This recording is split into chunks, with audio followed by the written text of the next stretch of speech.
Welcome, fight fans, to episode 12 of the Hooks In MMA podcast. We got a great episode on tonight's agenda, so let's get right to it. First, we'll have hot headline news, recapping last week's fight night with the OSP and Overeem finishes. We're going to be talking a bit about the Diaz brothers and their potential return to the UFC, and then also projecting some UFC future dream matchups from the Hooks In staff. We've got some great guests to join today's show. First off is Canadian MMA fighter hailing out of Huntsville, Ontario, fighting this Saturday night, and is kicking off the headline card, Kyle the Monster Nelson.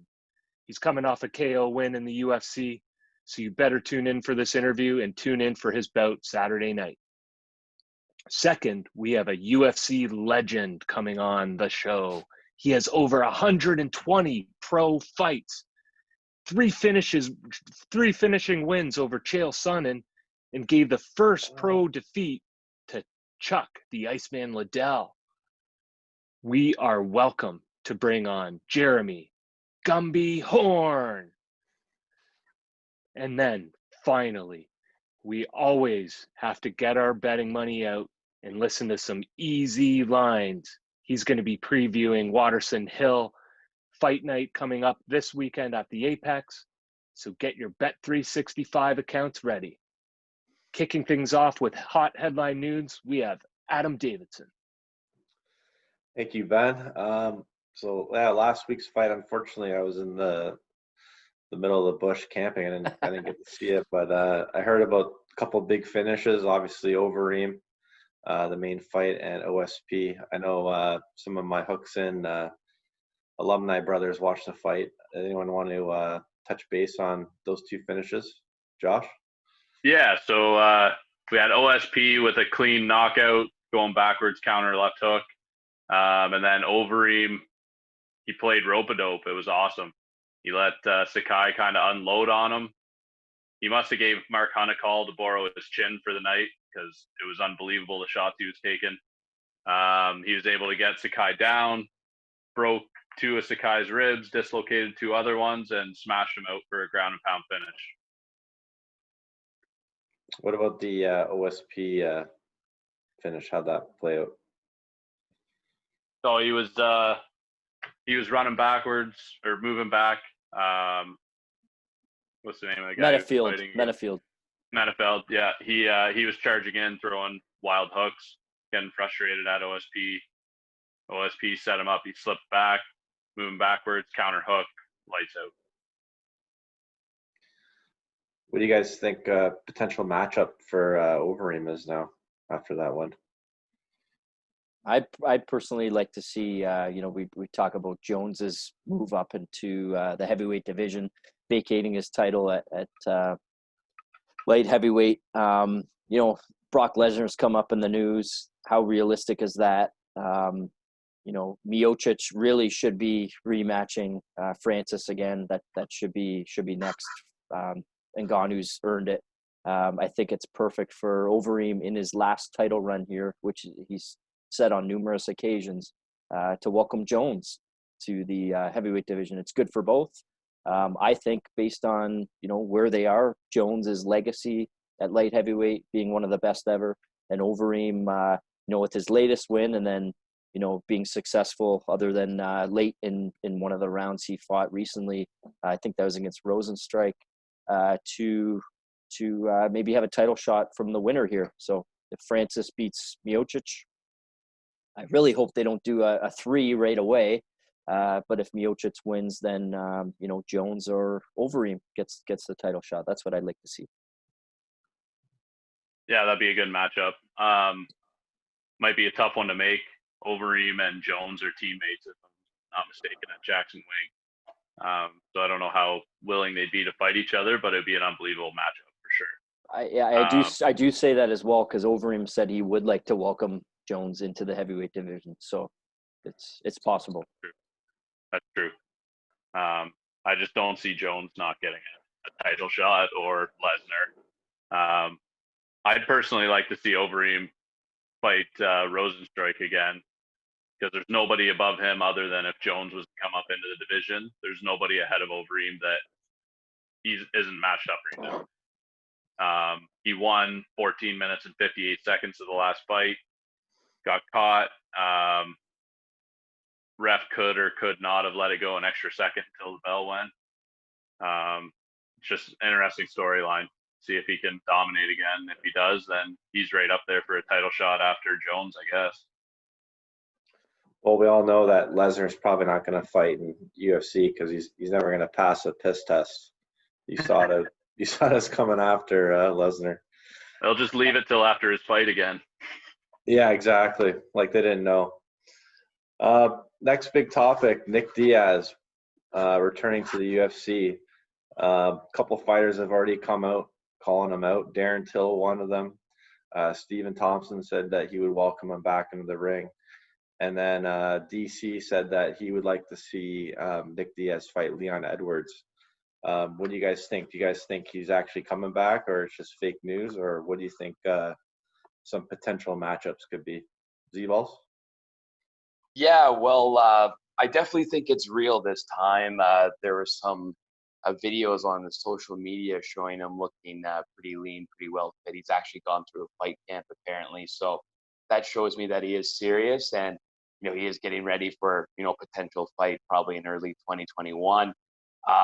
Those I think giving him people talking about Stephen Thompson or Leon Edwards is a little bit too much to kind of start off. These are kind of a little too high contenders to give him like real contenders like that right away. I think would be kind of a disservice to Diaz and kind of UFC as a whole. Taking a look at it, some matchups I think that are really good for him. Well, number one, I mean, Diaz, he typically doesn't do, it's not exciting fights when he goes against counter punchers. Like Silva fight was boring, right? He typically puts on a great show when he goes against guys that are going to move forward, power punchers, right? Kind of orthodox boxers. So taking a look at some of these older guys like Robbie Lawler, that's an obvious matchup, I think, kind of rematch they could do there. Lawler coming off a loss, but I think a pretty nice matchup for Diaz coming back to UFC. Carlos Condit as well. That's another obviously another older guy rematch that I think would be good. And the other one I was thinking about was actually Dan Hardy. Dan Hardy could step back in there, and I think it would actually be a great little fight as well for them to kind of go at it. So I think there's a lot of options, but those contenders I think will be a little unrealistic for the first fight. But someone older like that I think would be great. Anything to add? Yeah, I agree. I agree with Z-Balls just in the contender comment. And so maybe like someone like Vicente Luque could be a good one. Fight. Oh, yeah. Because then, it's almost like a gatekeeper fight where Diaz is the gatekeeper for this younger guy who's kind of ascending. He just cracked the top 10, right? So, yeah, that wouldn't be no easy first fight, though. So, yeah. Exactly. Yeah, it's not like pushover by any stretch, but I think entertainment value, revenue value, I think that's a pretty good matchup for UFC and UFC fans. Yeah, I honestly disagree with you guys. Not saying that those aren't the fights he should be getting, but I think Diaz moves the needle too much on his comeback. They're gonna pair him right up with a contender. He's not gonna mess around. He hasn't fought in 5 years. He's not gonna come back to fight somebody that's not in the title picture, I don't think. Yeah, it'll be interesting to see for sure. And we talked about it this week too. That's why, I personally don't think he comes back unless it's a money fight. So what's going to get the most money for the UFC? What's going to get the most money for him? I have to throw out Conor. Conor's fought Nate Diaz twice, and you know how much money Nate brought in for those fights. Nate could come back and fight someone else, and he could fight Conor for a third time, but. I think it's Nick's turn to earn that money, and I think the fans would definitely want to watch that fight. I know we talked about weight differences and stuff, but you find a way to make that work when there's that much money being involved. So it's McGregor's not really going for a title right now. He's retired how many times, but anytime he comes back, it's fight news, it's a fight awareness, and it's fight money, right? So the fans want to see that. Night. It's red panty night, and Conor McGregor and Nick Diaz, I think, would be just fireworks. That would be awesome. All right, we're going to move on to Hooks In. some potential matchups that we would like to see in the next 6 months. Some of them are dream fights. Some of them are potential fights that could happen. Who wants to kick off their first pick? Crosby? Sure. Well, I'm going to start with a Hooks In alum. If you guys remember back 10 episodes ago to episode 2, we brought on our boy, Tanner, the bulldozer, dozer. And he absolutely lived up to that nickname. He came out with a devastating win over Philippe Lins. And then a couple weeks later, got another knockout there at Fight Island. So I think, he just got named top 15 now in the heavyweight division. If he wins this Orlovsky fight coming up, I think he could get a top 10 shot. And who do I see on that leaderboard that I would like to see? Well, Junior Dos Santos. I think that'd be a great kind of gatekeeper fight where Dos Santos coming off a loss. He's right there. I think it's at 7th and could potentially be a really good, intriguing matchup. Let's call it winter time, maybe early spring. So that's going to be my pick, and hope to see our boy come out with another dub. That'd be great. My next one would be, with regards to Khamzat Chimaev not signing a 2-fight deal, but agreeing to 2 fights, one after the other with Dana White. Dana White saying he's fighting Gerald Meerschaert, and then immediately booking Damian Maia after. So I'm looking forward to the Maia fight, but in reality, if you think about what's going on, Meerschaert's been pissed off this week saying that why are they organizing his next fight when he hasn't even fought me yet? It's disrespectful, which I agree. So I'm going to take it one step further, and let's look into a third fight into the future here. So you got Gerald Meerschaert, you got Damian Maia. Who do I want to see Khamzat fight? I want to see him fight the fucking chirp show from America, Colby Covington. Khamzat Chimaev chirping his way up. Colby Covington never shuts his fucking mouth. These 2 guys, 3 fights from now, great fight to see. Yeah, we all know it probably doesn't take much time to recover from a Damian Maia fight. You don't have to worry about too many strikes. Fight the next Saturday, right, son? Oh, yeah. He might choke you out, but you'll be fine. Z-Balls, what's one of your picks? Yeah, the one I was actually looking at there as a flyweight championship, Davison Figueiredo versus Henry Cejudo. If he ever came back, I think that would kind of solidify the true champion there at the smaller weights. I think it's very interesting in terms of Davidson's size. How does Cejudo kind of deal with that, and his pressure and length there. So I think that would be kind of my ultimate matchup. Even among even though the bantamweight division is stacked, among those kind of 2 smaller weights, that's my dream matchup right there for now. That's a firefight, Z. Oh yeah. Josh? I'm going to go double matchup. I'm getting 2 out of the way. Same event. If Jorge can get through Nate, if they do fight again, I want to see Jorge versus Nick as co-main to Nate Connor 3. That would beat every combat sports pay-per-view record ever. Conor McGregor and Floyd Mayweather, that would sell huge. Yeah, that'd be good. Name the UFC a family affair. Just have both Diaz. Pretty wild. Throw out my second one, or do you got yours, Son? Well, I'll go ahead. So I'll go with my 2. So I got a casual fan pick. I got John Jones versus either Stipe or Francis Ngannou, whoever wins that next fight. Obviously, Jones is probably going to get a title shot his first fight back, and I would be interested to see him fight either one of those guys.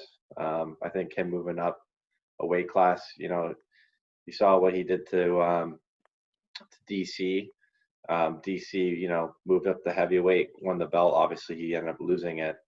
But I just wonder what John Jones could do in that division given his size.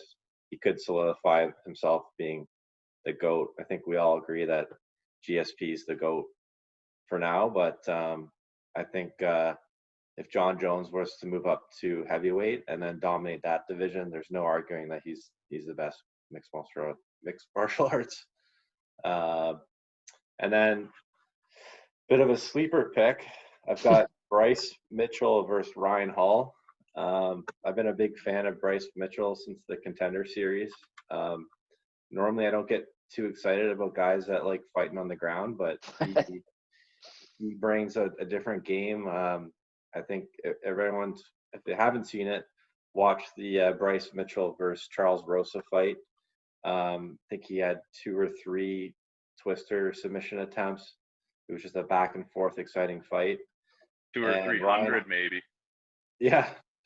And Ryan Hall is a guy that no one seems to want to fight. Another one of these guys that just wants to take you to ground right away. What he did to BJ Penn just completely embarrassed him. I think a lot of people after that fight were kind of putting him on the radar and thinking, I don't really want to fight this guy, especially when he wasn't ranked in the top 15. I know now he is in the top 15, but a lot of guys were dodging him for sure. So I would like to see 2 ground game specialists go at it. I think that'd be an interesting fight. Great fight pick. Yeah. My second fight would be one of my favorite fighters is Paul Felder. He was gonna hang him up, but he's not gonna yet. He's still got he's still got the juices flowing, and he wants to have the right fight. I'm not sure if this is like a 50% chance of this happening, but Michael Chandler coming over from Bellator, coming into the UFC, I think a fantastic stylistic matchup fight would be him and Felder. Chandler's not coming in and fighting for the belt. He's not coming in fighting a 15th ranked guy, but he's coming in and fighting a legit, close to a top 5 lightweight. I think that's a fantastic fight, and I'd love to see that. That'd be great. That'd be great to see him come back out. Great announcer. Love him behind the mic, but really enjoyed seeing him scrap it out. So that'd be pretty awesome. What a tester of a fight for Michael Chandler coming in. Yeah, no kidding. Yeah, welcome to the what UFC. A welcome. Yeah. Break your face on your welcome. And I want to throw out a sleeper. I mean, I'm a homer, right? I'm picking all Hooks in alum. Got to go Josh the Gentleman Hill. He was on our inaugural episode. He's obviously not in the UFC, over in Bellator, but I want to see him get a top 5 contender bantamweight fight over at Bellator. I'm looking at some of these rankings. I guess they don't do official ones. There's all these unofficial ones out there. Couple interesting matchups that I could see, but LC Davis, don't follow Bellator that much, but he's a really high-ranked bantamweight there, and looks like he could match up pretty well against Josh. He's 23-7 professionally, and I think if Josh can get that win, he's in line for a top contender fight there in Bellator. Yeah, they were going to fight back in the day too. It just never got signed. So and yeah, then even more reason. That's a good point to bring up, Krons, because this weekend we have undefeated Patchy Mix against Juan Archuleta. Only 2 losses. I think he's 24-2. That's the bantamweight championship. So whoever wins that, I think will fight Pettis, Sergio Pettis. But Josh could get maybe a number 1 contender matchup next based on his 2 wins. So we could be looking at 1 win away. So that could be a potential matchup. Awesome. So do you guys got your deposits ready for the Saturday night's easy lines? We got our vanilla credit cards ready to be deposited. Your iDebit accounts invested? Hope you got paid on Friday, because Saturday's going to be awesome. Like they said in Pineapple Express, time to suck today's dick. Yeah, Z-Ball. Who's I don't know if I'm ready to do that, but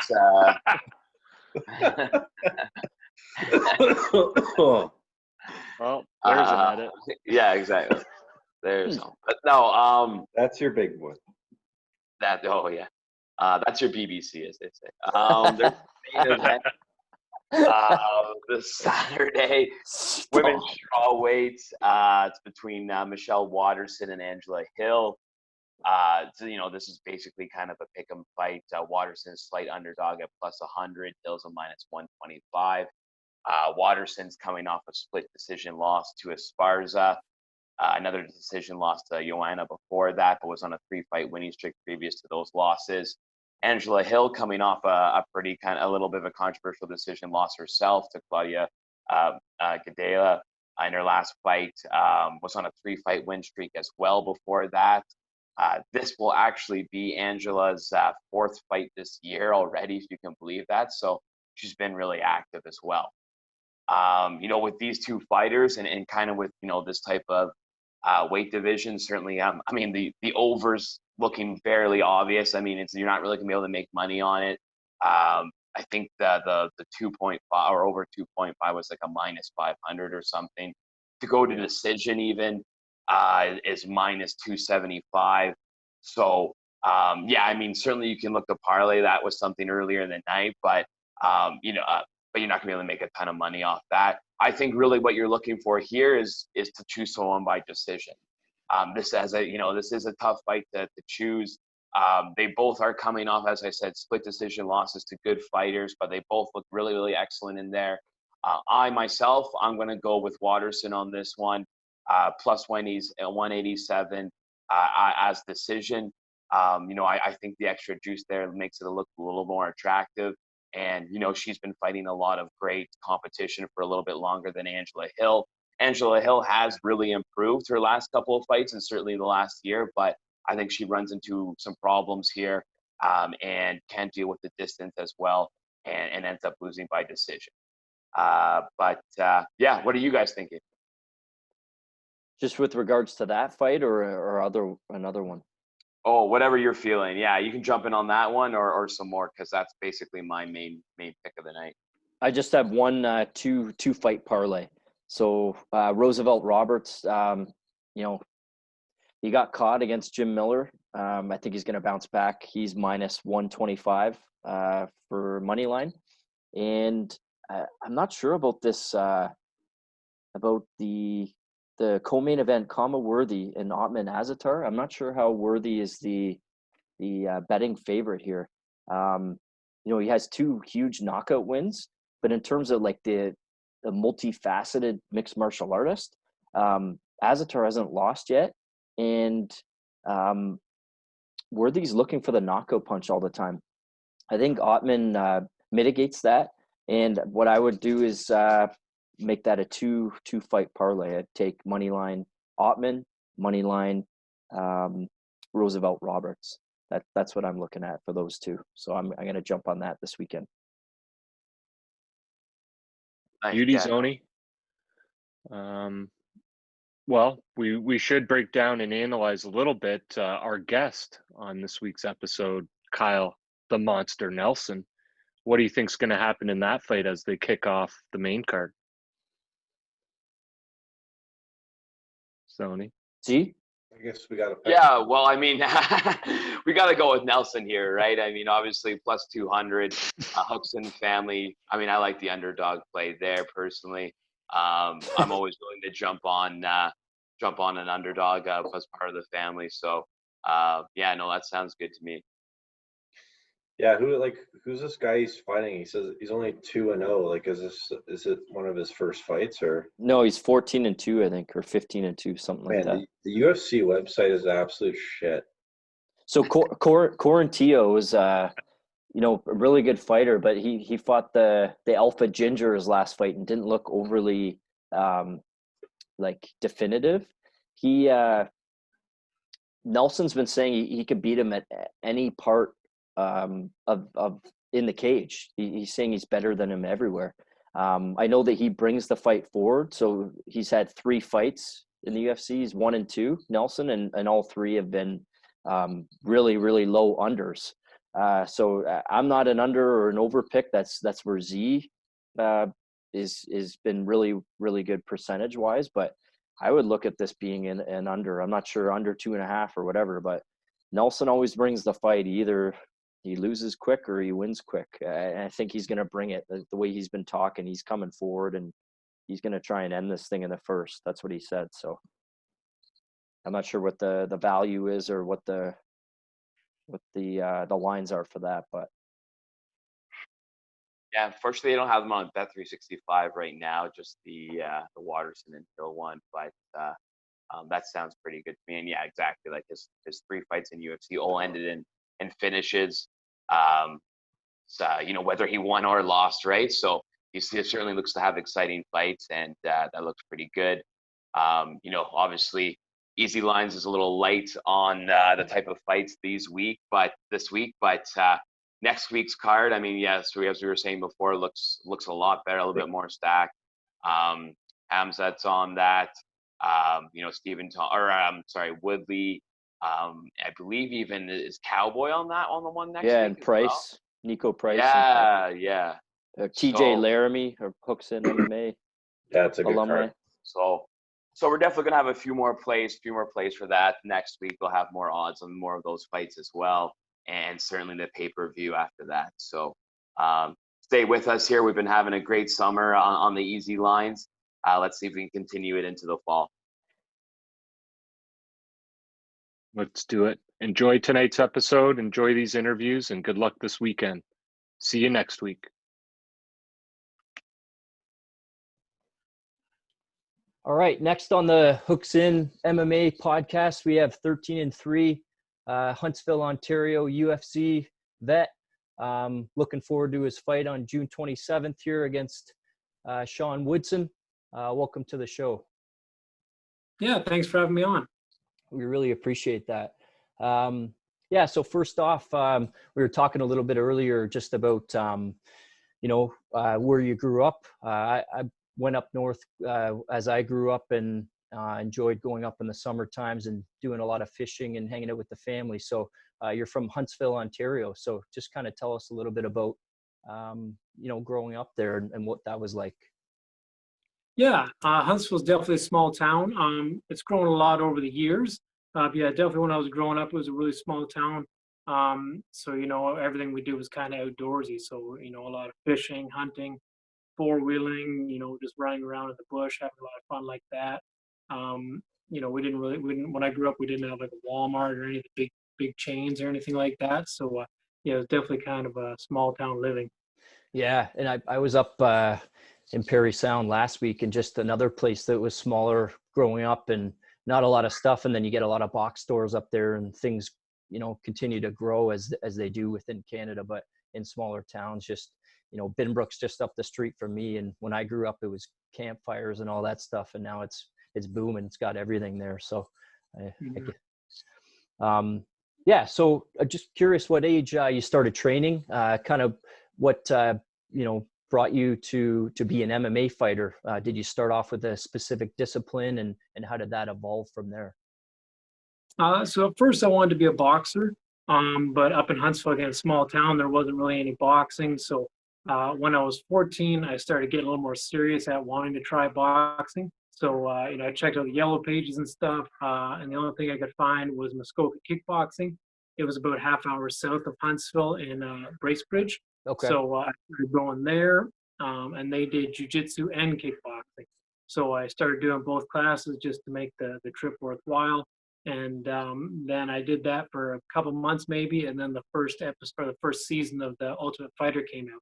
So I started watching that. I got super excited about that and kind of realized that's what I was doing. Anyways, I was doing the kickboxing, the stand-up stuff, and I was doing the jiu-jitsu stuff on the ground. So I figured I'd, just try and work towards MMA and the UFC. Awesome. And you definitely got there. What would you say is kind of the easiest discipline to pick up? What are the ones you were talking about? It's hard to say. I mean, as far as kickboxing and stuff, everybody generally can throw a punch. I mean, it takes a long time to develop the skill and the technique and stuff, but usually everybody can throw a punch. So, I mean, you can start a kickboxing class, no problem. Start hitting a bag or something like that. Kind of everybody can do it. Jiu-jitsu is definitely way more, you need the knowledge. Somebody off the street can throw a punch, but somebody else off the street can't do a Kimura or an armbar or something. So I found jiu-jitsu was a little bit more, took a little bit more to learn. And then kickboxing, I kind of picked it up right away, but it took me a long time to get really good at it. Yeah, fair enough. I would assume, I've only done a few classes myself, but I would assume BJJ would be one of the toughest, just based on, like the knowledge you need to use it, and, developing the skill set memory wise to set up traps and all that stuff. So yeah, that makes a lot of sense. Right now, where are you training out of, and who is coaching you currently? So I train out of House of Champions in Stony Creek. My head coach is Alen Halmagine. My wrestling coach is Adrian Woolley. And my jiu-jitsu coach is Claude Patrick. 3 solid guys. I actually, I didn't know about Claude Patrick, but I was a huge fan, when I was younger, growing up, watching him, especially in the UFC. 170 pound fighter, and a guy that had a lot of talent. I actually recently was trying to see what happened to him, and see where he ended up and why he stopped. If I'm not mistaken, I think he might have lost his last fight before he hasn't fought since. But he had a lot of talent. I think he only had one or two losses at most, right? Yeah. I think he lost his last fight in the UFC, but it was a super fight, super close fight. And I think even the UFC paid him his win bonus, because I think they kind of had thought he had won the fight, and just got a raw deal with the judges. Yeah, fair enough. Well, I was a big fan of him, so that's pretty cool. He's teaching you during this time. Just a side note, why the Monster? Why do you have that as the nickname? It was just something kind of, as I've been training and traveling around and training, it's always something people kind of said after training. Like, we'd all be kind of sitting down tired from training, and they'd say, "Oh, wow, man, you're a monster," or "You're a machine," or something like that. But Monster, kind of kept coming up. I guess just the way I train and the way I fight, it was just something a lot of people kind of started calling me, and then it stuck. Yeah, it's pretty good name. Kind of speaks to someone's personality, and just as you as a fighter, I've watched a bunch of your fights, so I can see where that came from. You fought Kama Worthy, I think it was a couple of years ago, knocked him out, really good performance. And he's actually currently on the card you're fighting this weekend. Not specifically talking about him or his fight with Luis Pena, more so just ironic that you're on the same card, and just curious if you do watch UFC cards, how into it you are, from right now they're week to week, and before the pandemic time they were week to week as well. So how often do you watch cards, and do you specifically focus on, the 145 pound division? I try and catch as many of the fights as I can. When it's every weekend, sometimes it's hard to catch them all, but for the most part, I catch at least a few fights from each card. And definitely when I see 145 pound fight, I pay a little closer attention, because I kind of assume I'm going to run into all the 145ers at one point, and any of them could be a possible opponent. So I kind of watch and see who's doing well and who's doing what, and what kind of techniques they're good at, and study a little bit. Awesome. Yeah, just curious if you saw last weekend the fight, Shane Burgos and Josh Emmett. Sorry, really good fight. Just curious if you saw that, another 145 pound fight. Definitely super competitive fight. I mean, both guys have power and great striking. So it was interesting to watch. They're I believe they're both ranked, so they're a little higher up in the rankings right now. So I don't think I'll run into them soon, but hopefully within a year or two, I'll be fighting one of them or someone in the top 10. Yeah, and just to feed off of that, I was checking your first amateur fight. You actually fought at welterweight, and it moves on, I think, and you can speak to this better. But just as you get further on in your career, I assume that you get more in shape and you're able to understand, the techniques of cutting weight. And now you're fighting at 145. Not this weekend. It's a catch weight at 150. But is that kind of in line with what happens? You get more in shape and you understand how to cut weight better. Is that why you dropped? It is a bit of a science. When I was doing amateur fights, I started at 155. Now amateur, they do same day weigh-in, so there's no time to rehydrate, so you don't really cut a lot of water weight. Okay. The reason I went up to that welterweight fight was I got offered a fight in Fort McMurray, and so they said I had to fight at 170. was the only option for me. And I was walking around like 160 or something like that. So, I just ate a bunch of food and tried to get as big as I could. And I think I weighed in at 166 for that fight. So I was a little bit smaller than my opponent, but, I was still able to pull off the win. And then, as soon as I did my first pro fight at 155, and didn't really have to cut any weight, so I figured I'd start fighting at 145 and cut some weight. So what would you cut this week then? What would be the walking around weight, I guess, and then obviously weighing in Friday for 145? What would you walk around at? That's something that I work with, like my nutritionist and my team and all that. So it's not something like we like to give away, but No problem. always able to make 145. I've never had troubles making 145. So yeah. Yeah, fair enough. So this weekend you fight Sean Woodson. The ironic thing I find is just the height advantage. 6'3", I think he's the tallest guy in the division. I know Luis Pena is 6'2", also a tall featherweight. I guess just speak to what kind of the game plan would be against a tall guy like that. I didn't check, but I'm assuming there's a bit of a reach advantage. What would it be, a focus be towards somebody that tall?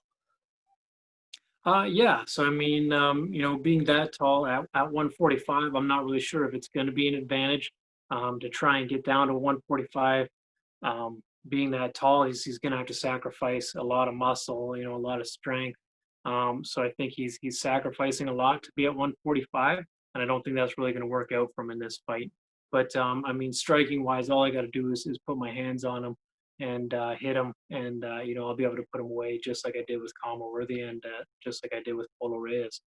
Yeah, the Polo Reyes fight, incredible. I know I was on a call with a few of my buddies that we're also doing this podcast with, and they, we were screaming through the mic on that fight. That was incredible. Not often you can knock out someone, TKO them while standing up. He was totally out of it, and good that they called it at that point, because you were the monster in that fight. You were coming forward, and I don't think he could have taken any more. No. So I guess take us through fight week.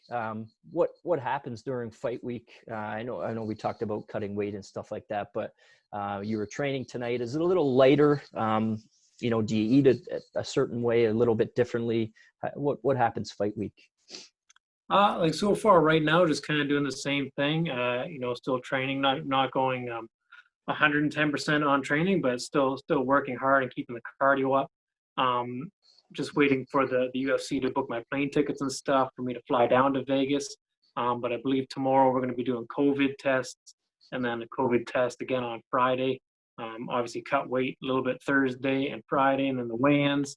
I'm not sure what it'll be like media-wise with this one. I know usually we have like a media day in there, and then poster signings and stuff like that. But I'm assuming this week's going to be a little bit different because with all the COVID restrictions and stuff. Okay. Yeah, and just as a side note as well, like I'm pretty impressed with the UFC and Dana White and all that stuff.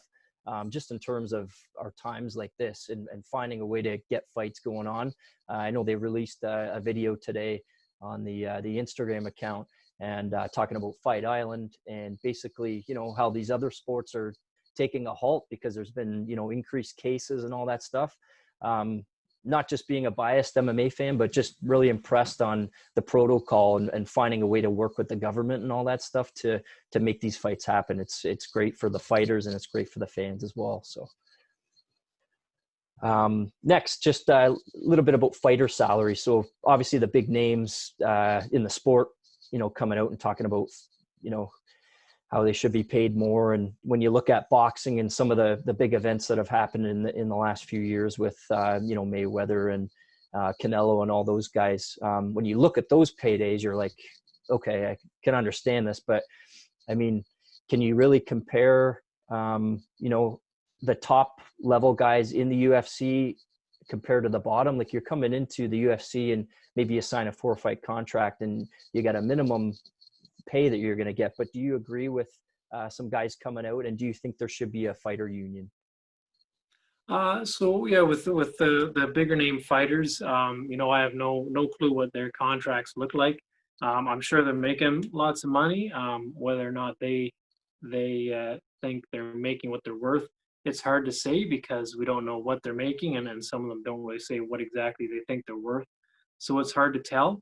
But for me, just getting in the UFC, my pay is fine for me as long as I can, get fights regularly. Then I'll have no problem supporting my family and stuff. So I have nothing to complain about. Yeah, exactly. And then if you fight like you did last time against Polo Reyes, I mean, there should be some performance bonuses coming your way, which would really help out you and your family. Yeah, definitely. Just about fighter, talking trash, is a part of the sport, a part of many sports. The NFL is pretty bad for it when you find some mic'd up stuff going on. Just curious if anybody has ever said anything crazy during a fight, whether standing up, kind of calling you on or edging you on, or on the ground if they were on top of you or you were on top of them. Anything that you could share with us that was kind of out of the norm? No, not really, especially not in fights. Everybody I've fought's been super respectful and, never really, talked any smack during the fight or after the fight. But after the fight, everyone's always super, super respectful too. So I don't have a whole lot of stories like that. But being Canadian and fighting mainly other Canadian fighters, maybe doesn't happen so much up here. Yeah, I could agree with that. And speaking with Josh Hill last week too, he said the same thing. He kind of seems, similar demeanor to yourself. You're not looking to talk trash in the ring and chirp guys, but you just kind of stick to business and take care of business and go from there. So the Canadian point that's a good point because we're known for being polite up here. So I can definitely see that. So our last part of the podcast here, we do between rounds. So it's 1 minute. I'm going to ask you basically a question of, either one thing or the other. You just kind of have to give a short answer for that. So I'm just going to start the clock here. And we good to go? Yep. Okay. Pizza or burgers? Pizza. Fishing or hunting? Hunting. Huntsville or Hamilton? Huntsville. Submission or knockout? Knockout. Going for a run or biking? Biking. Sparring or cardio? Sparring. Wrestling or Muay Thai? Wrestling. Jiu-jitsu or striking? Striking. Who wins, Usman or Burns? Burns. Holloway or Volkanovski 2? Holloway. Aldo or Jan? Jan. Hooker or Poirier? Poirier.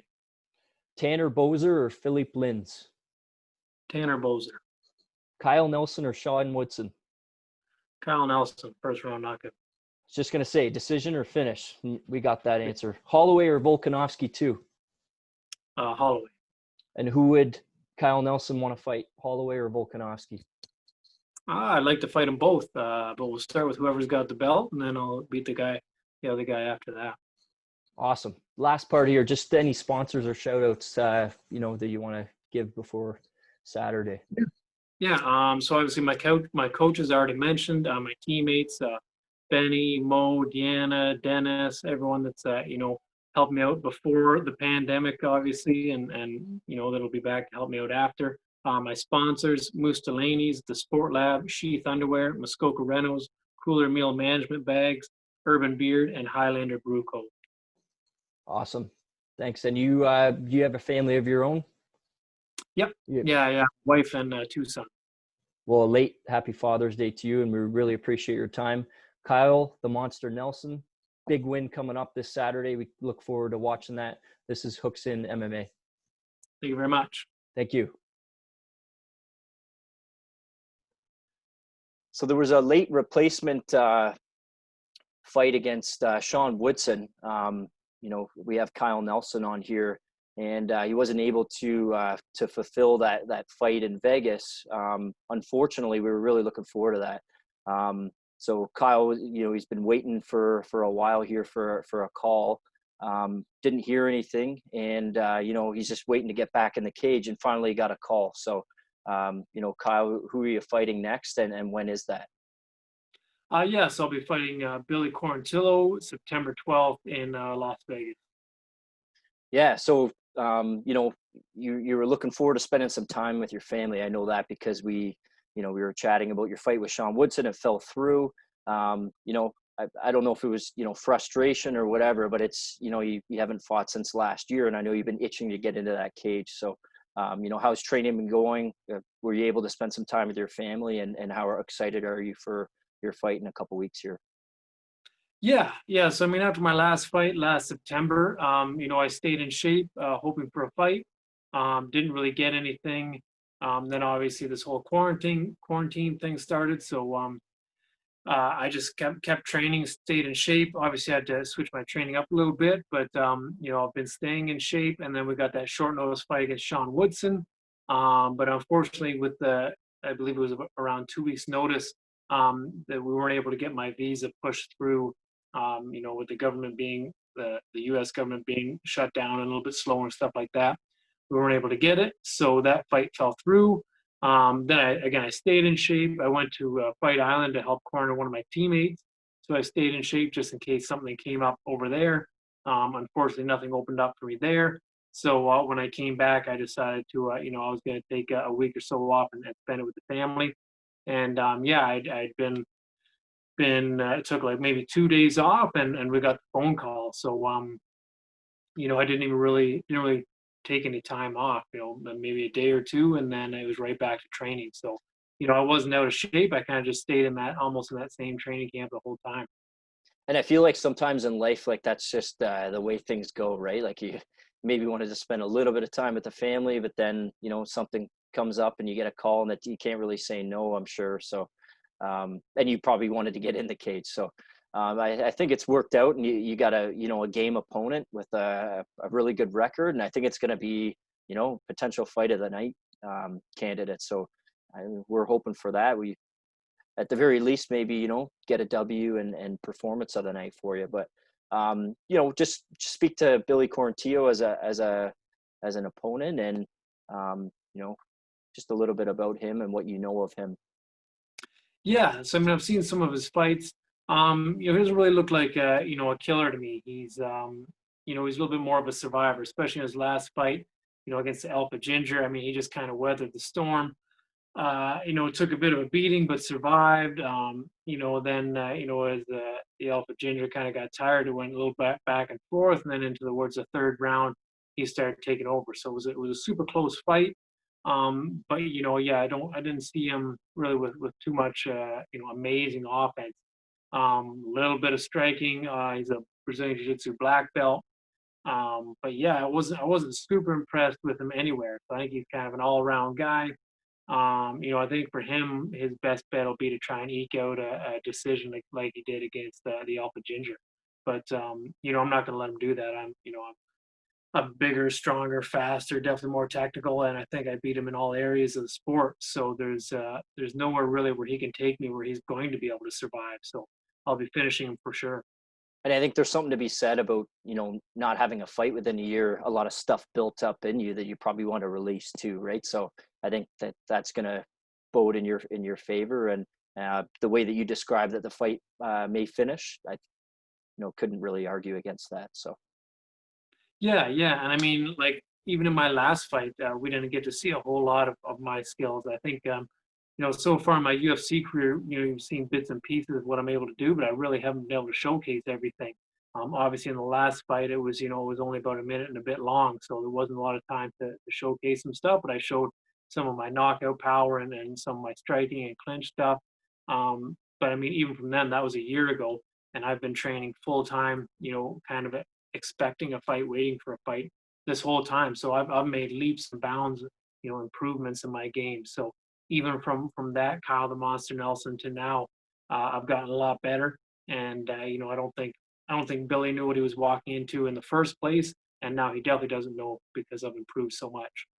Yeah, we can't wait to see that monster come out. Really looking forward to that fight. Under 2 weeks now, right? Yeah. Yeah, so we got Overeem and Sakai this weekend, and then next weekend you're ready to go, and we can't wait for that. So thanks so much for your time, Kyle. This is Kyle the Monster Nelson and Hooks in MMA. Thank you. Next up on the Hooks in MMA podcast, we have MMA legend, over 100 fights, 91 wins, and he's got an MMA fight coming up on September 12th. Jeremy Gumby Horn, how's it going today? I'm doing well. How are you? Pretty good, thanks. So I got to bring it up first. I'm a big Nebraska Cornhuskers fan, even though I live in near Toronto, Ontario. Living in Nebraska, how was that like growing up? It was kind of funny. I was never really much of a football fan, but everybody knows about the Cornhuskers. Everybody knows. I mean, it was just part of the culture there. So everybody's familiar with it, even if you, like myself, didn't really follow football. Yeah, so you didn't follow football, but obviously you got a huge resume in MMA. So when did you start training, and what made you decide to do that? Why was that your passion? I started training when I was 12, and I did it just because my older brother was doing it, and so I wanted to give it a try. And then I right away fell in love with it, Yeah, the rest is history, as they say. The rest is history. Yeah, so, being as active as you were in your career, you got a ton of fights, everybody knows about, some of the big matches you've had, and we'll talk about those in a minute. But, why did you stay so active? I like to fight. I always have. So, if there's an opportunity to fight, I'll do it. I wish there was a more complicated answer, but that's it. Yeah, that's okay. So you got 3 finishes over Chael Sonnen. You've beaten Court McGee, Josh Berkman, David Loiseau, a fellow Canadian, Forrest Griffin, Chuck Liddell, and many more. So what did you take away from beating some of the the most prestigious fighters known to MMA fans? Nothing really. I mean, every fight is just a new opportunity to do what I love. So, I mean, I didn't really, I take a lot more away from losses than I do wins. If I win, then it means I did enough right to get the win. If I lost, I didn't do enough right. So I got to figure out what I did wrong and try to fix it next time. Yeah. Was there any one of those wins that stood out to you though? No, not really. I mean, I don't want to sound, disrespectful of any of them, but I never really looked into it that deeply. I fight because I like to fight, and winning is awesome, but sometimes you don't. But I just keep moving forward. There's not a whole lot to be gained from looking back, I don't think. No, but I like that perspective too, though, right? Because maybe that's just how you fought how you fight, because you got a fight coming up. But it's no disrespect to it, but it's just that's how what clears your mind and makes you as successful as you've been, right? Yeah, I was never really one to sit back and stew over old fights, win or lose. I mean, I always feel like you can do better. There's always something I could change to be more successful. But like I said, I don't look back very often. Yeah. No, nothing wrong with that. Just wondering, the 10-9 scoring system, it's a big topic these days. 3 rounds. If somebody gets deducted a point or whatever, then it's basically the best you can do is draw. What do you think about that scoring system, and would you change it if you could? I don't know. There are, I think, pluses and minuses to that system, and certainly it could use some tweaks. But I think the biggest factor is the judging. People, the judges are still rather new, and quite often they don't really know what they're looking at. I still, to this day, in the modern age of the sport, you hear people say something like, "Oh, he might have stolen that round with that takedown at the end." Like when people still think crap like that, then there's more problems than the 10-9 system.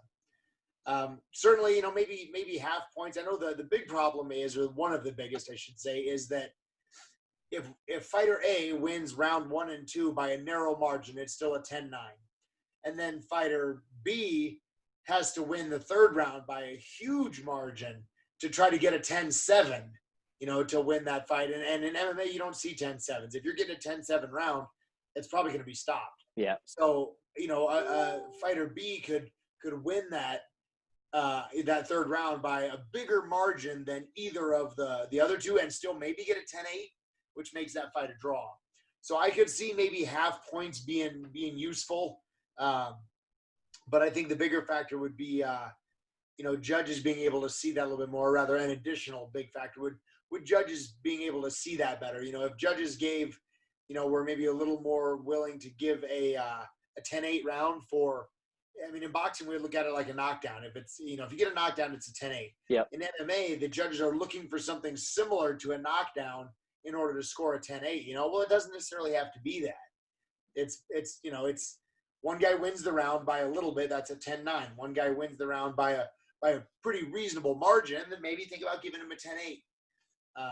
And really, what it boils down to, like you said, it's just better judging. What about 5 judges? Do you think that would help? Maybe, but if that's another thing where people have problems is a close round doesn't always mean a coin flip round. You know what I mean? So let's say you and I have 10 apples between us and I have 6 and you have 4, right? It's close, but it's obvious. Yep. So if you have a close round and all 5 judges score that fight a 10-9 round, it doesn't matter if it's 3, 5, 7, or 20 judges. If one guy wins the round, he wins the round. If the other guy wins the next round, he wins that round. Now, it might help in scenarios where maybe it's a close round and some judges might go one way or the other. But, that would only fix a small margin, a small percentage of the overall problems, I think. Because there are a lot of fights where, it's a steady round. It's not a landslide win one way or the other, but it's obvious. Yeah. This guy won that fight. He very clearly won it by a narrow margin, but he very clearly won that narrow margin. Yeah, fair enough. More judges wouldn't necessarily affect that. Yeah, I think what I took away from that was, even the commentating saying, "Oh, with a takedown there at the end of the round, maybe he stole the round." Like that's a great point because that you hear that a lot. And why is it? That's absolutely retarded. Seeing the fight that way. Yeah. You don't dominate somebody for 4.5 minutes or 4 minutes and 45 seconds of a round, and then somebody shoots a takedown and drags you to the ground that does no damage and has no effect on the fight and say he won that round. Yeah. He stole that round. No, the whole stealing around mentality is, again, something stolen from boxing or something taken from boxing.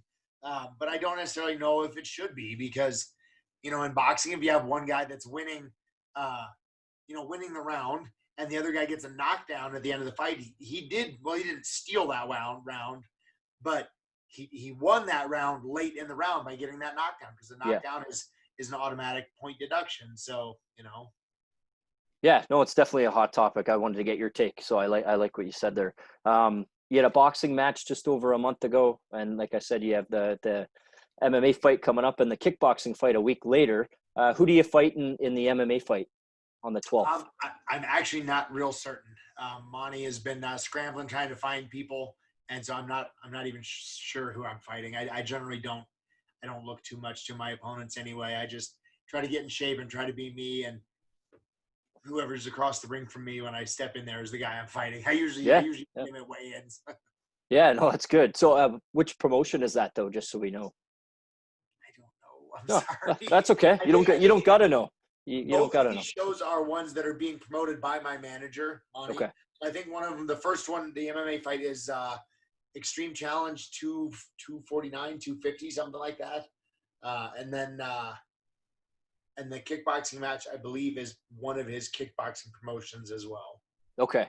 Outside of MMA, what are some of your main hobbies? And do you have a family? Just haven't talked to you before, right? So just curious about that. Yeah.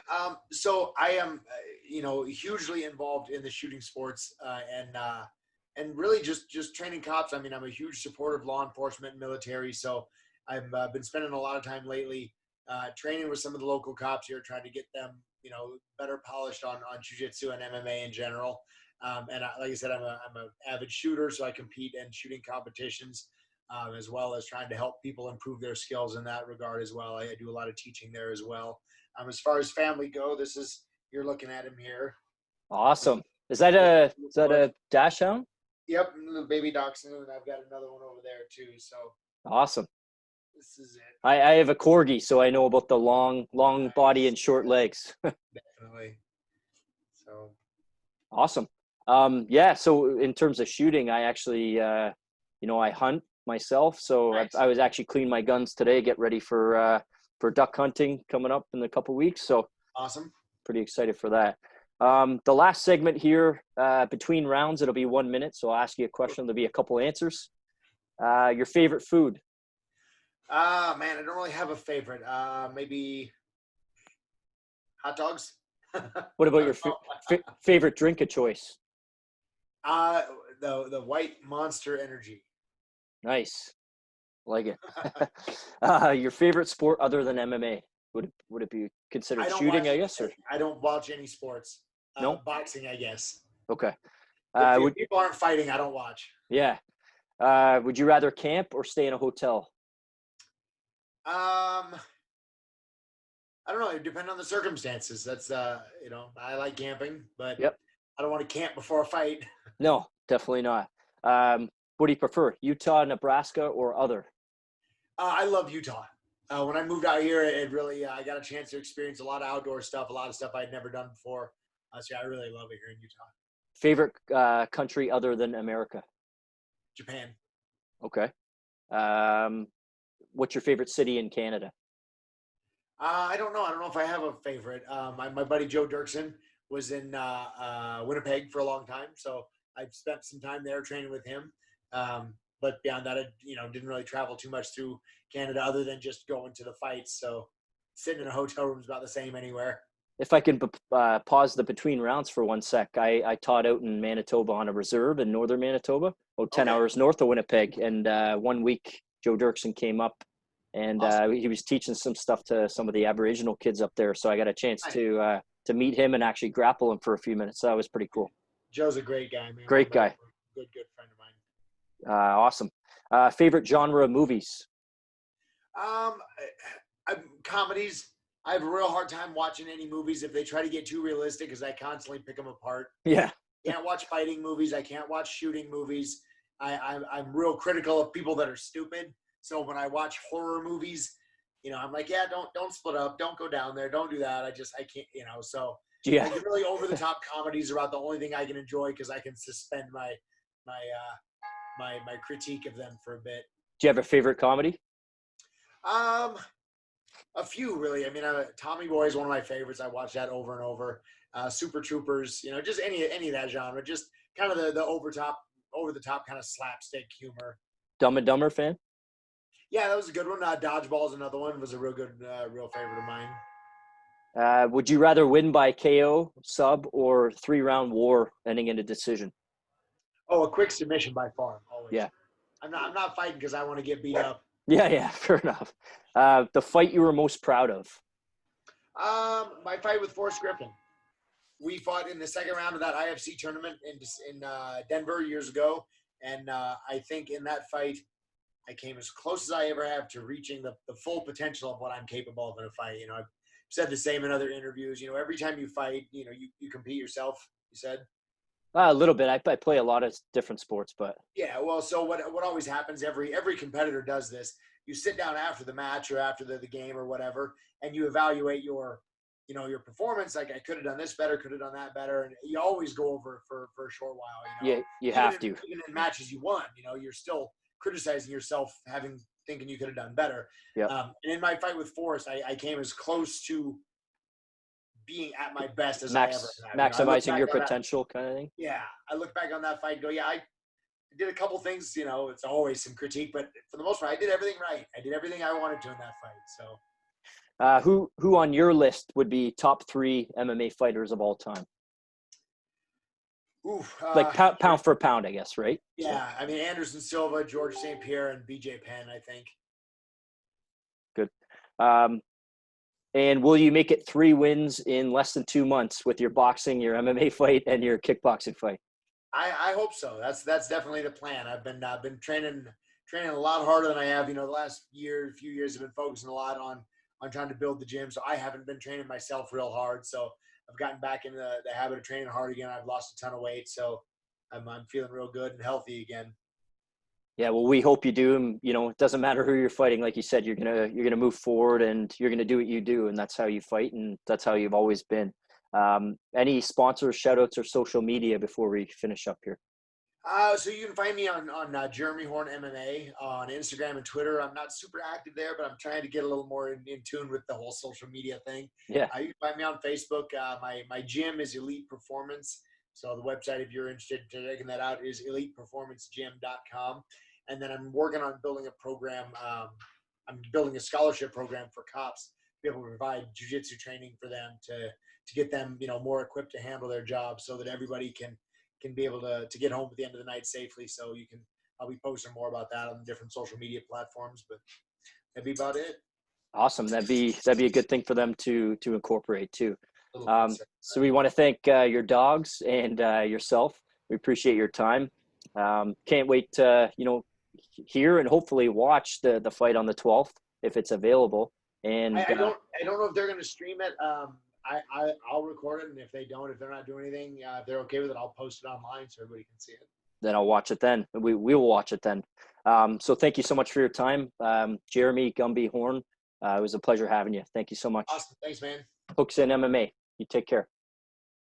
Falling in and out of love, in and out of love with you. Falling in and out of love, in and out of love with you. Falling in and out of love, in and out of love with you. Falling in and out of love, yeah.